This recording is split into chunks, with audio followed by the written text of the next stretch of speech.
بسم اللہ الرحمن الرحیم۔ السلام علیکم۔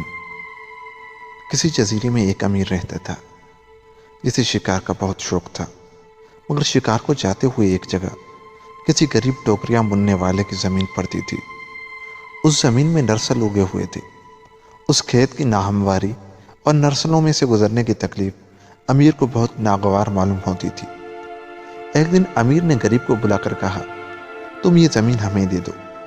غریب نے جواب دیا، حضور میرا تو گزارا اسی پر ہے، میں بیچنا نہیں چاہتا۔ اس پر امیر ناراض ہو گیا۔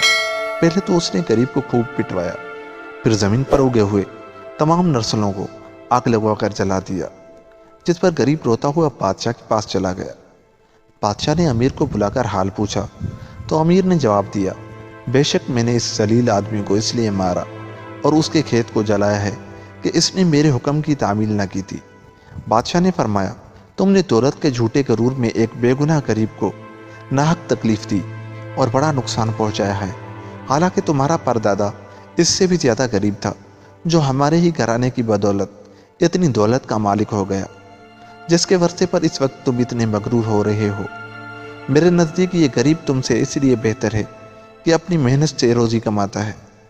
اب بادشاہ نے حکم دیا کہ امیر اور ٹوکریاں بننے والے کو بالکل ننگا کر کے ایک غیر آباد جزیرے میں چھوڑ دیا جائے۔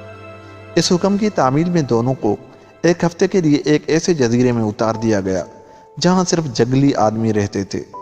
جنگلیوں نے انہیں دیکھ کر پہلے تو مارنا چاہا، مگر ٹوکریاں بننے والے نے انہیں اشاروں کے ذریعے سے منت سماجت کر کے سمجھایا کہ ہم تمہاری خدمت کریں گے۔ ساتھ ہی وہاں سے نرسل لے کر ایک ٹوپی بنی اور ایک جنگلی کے سر پر پہنا دی۔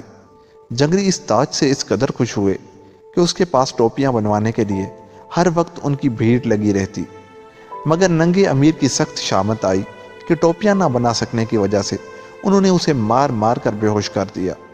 آخر امیر نے جان سے تنگ آ کر ٹوپیاں بننے والے سے کہا، اگر تم مجھے ان ویشیوں سے چھڑا دو تو میں گھر پہنچتے ہی آدھی جائیداد تمہاری نظر کر دوں گا۔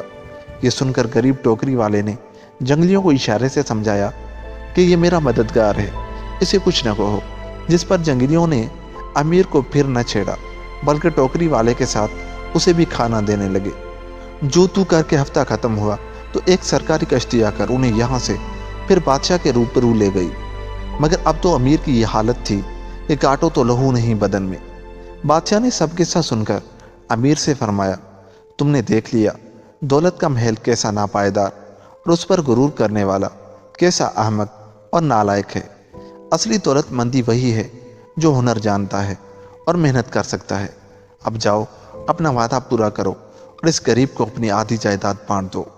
امیر نے گھر پہنچ کر اقرار کے مطابق آدھی جائیداد غریب کے حوالے کر دی اور اس طرح غریب نے اپنے صبر کا پھل پا لیا۔